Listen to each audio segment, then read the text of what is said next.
Breaking news చూస్తున్నాం మనం. ఉగ్రవాదాన్ని అంతం చేయాలంటే సర్జికల్ స్ట్రైక్స్ కాదని పాక్ ఆక్రమిత కశ్మీర్తో తిష్టవేసి అక్కడున్న టెర్రరిస్టుల డెన్స్ను అంతం చేయాలని ప్రధాని నరేంద్ర మోదీకి సూచించారు ఎంఐఎం ఎంపీ అజ్దుద్దీన్ ఓవైసీ. గతంలో నిర్వహించిన సర్జికల్ స్ట్రైక్స్ ను ఉటంకిస్తూ ఆయన ఈ వ్యాఖ్యలు చేశారు. పహల్గామ్ ఉగ్రదాడి తర్వాత కేంద్రం తీసుకోబోయే అన్ని చర్యలకు విపక్ష పార్టీలు మద్దతుగా ఉన్నాయని గుర్తు చేస్తూ ఇక ఉగ్రవాదుల అంతానికి చర్యలు తీసుకోవాల్సిందే ప్రధాని నరేంద్ర మోదీనే అని అన్నారు. ఈసారి సర్జికల్ స్ట్రైక్స్ కాకుండా పాక్ ఆక్రమిత కశ్మీర్లో బైఠాయించాలన్నారు. పాక్ ఆక్రమిత కశ్మీర్ భారత్దే అని పార్లమెంట్ తీర్మానం చేశాక ఇంకెందుకు ఆలస్యమని ప్రశ్నించారు ఓవైసీ.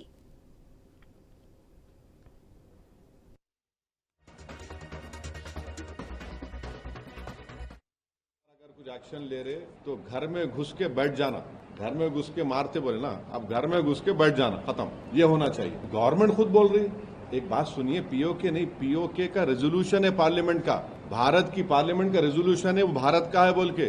तो बीजेपी क्या बोलती, घर में घुस के बोले डैश बोले, हम बोले घर में घुस के बैठ जाओ आप. ये खत्म होना है टेररिज्म, जो बार बार हर थोड़े दिन को जो टेररिज्म होता. आप देखिए हैदराबाद में लुम्बिनी पार्क का हुआ, दिलसुख नगर का हुआ. मैं एक शर्मा साहब को जानता हूँ, तेलुगु के पंडित हैं, उन्होंने अपनी बेटी को खो दिए. कभी कभी आके मिलते मेरे दारुसलाम में, असद साहब मेरी बेटी याद आ रही मेरे को बोले. तेलुगु के पंडित अपनी नौजवान बच्चे भी खो दिए. आप 26/11 का हुआ, निजामाबाद की एक दुल्हन वो वीटी स्टेशन पे मारी गई जिसके हाथों में मेहंदी थी. पुलवामा हुआ, आपके उरी हुआ, आपके पठानकोट हुआ, रेसी हुआ लास्ट ईयर, वैष्णो देवी के पास 7 टूरिस्ट को मारे. तो आपके पास तो पूरे सब अपोजिशन पार्टीज गवर्नमेंट को बोल रहे कि इसका आप खत्म करो, ये टेररिज्म को आप खत्म करो. आप पावर में हैं, आपको खत्म करना है इन चीजों को. अब के बार अगर कुछ एक्शन ले रहे तो घर में घुस के बैठ जाना, घर में.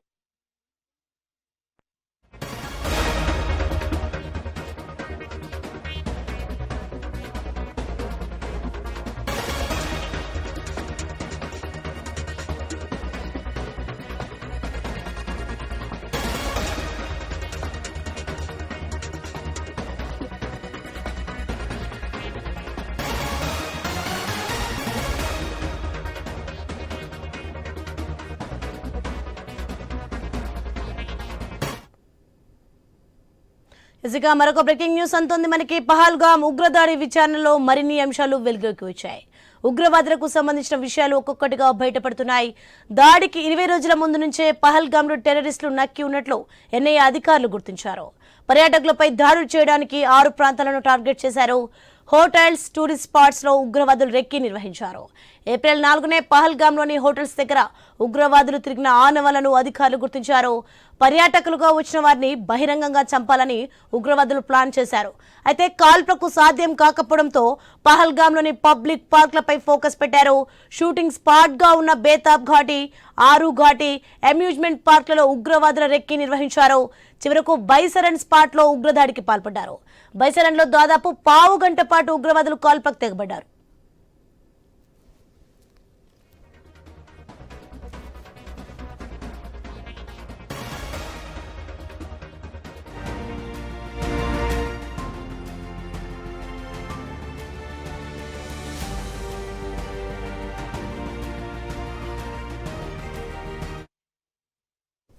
ఇక భద్రత తక్కువగా ఉన్న ప్రాంతాలు సైన్యం రావడానికి సమయం పడుతున్న ప్రదేశాలపై పక్కాగా అంచనాకు వచ్చి బైసరన్లో కాల్పులు జరపాలని నిర్ణయించారు.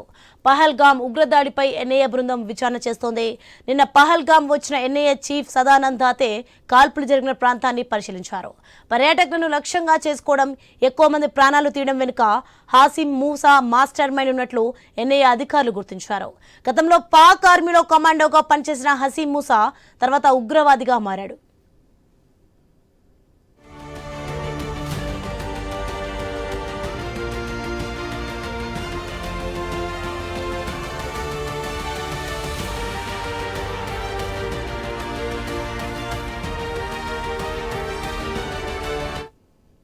ఇక స్థానికుల సహకారంతోనే ఉగ్రవాదులు 20 రోజుల పాటు పహల్గామ్తో తిష్ట వేశారు.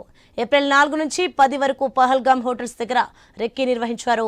ఏప్రిల్ 15 నుంచి పార్కులో తిరుగుతూ కుట్రకు ప్లాన్ చేశారు.